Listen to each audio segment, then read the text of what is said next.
कविता झुळूक मी व्हावे यावरील आता आपण उपक्रम बघणार आहे. ठीक आहे. आपला प्रश्न आहे पानांचे निरीक्षण करा व वैशिष्ट्ये लिहा. तर समर्थ मला सांग केळीबद्दल. केळीचे पान सांग बरं, काय सांगता येईल? केळीच्या पानावर जेवण करतात. व्हेरी गुड बेटा. आता मला सांगा नारळाचे पान. अनन्या? नारळाचे पान सुकले की त्याचं झाडू बनवतात. बरं. आता मला सांगा तुळशीचं पान. मॅम तुळशीच्या रसाला मॅम कोलताना मॅम त्याच्या गाळावरून पिता मॅम त्याचा आजार चांगला जातो. परत सांग. मॅम तुळशीचा रस काढून मॅम त्या गाळावरून पिता. बरं, म्हणजे तुळशीचा रस काढून पितो. हां, बरं बरं बरं बरं. आता मला सांगा बेलाचे पान. बरं, चित्रामध्ये बेलाचं पान दाखव बरं बेटा. Very good very good.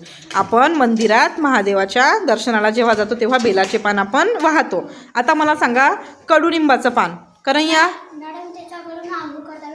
दाखव बरं मला, यात कोणतं आहे? हां, आणि काय करतात बेटा? रस पितो. हां, कडुनिंबाच्या पानाचा रस पितो. अजून काय करतो कन्हैया? एक सांगितलं ना तू, आंघोळ. काय सांगितलं बेटा? काय सांगितलं बेटा दुसरं? बरं, म्हणजे गरम पाण्यात टाकून काय करतात? आंघोळ करतात. बरं बरं, ठीक आहे ठीक आहे.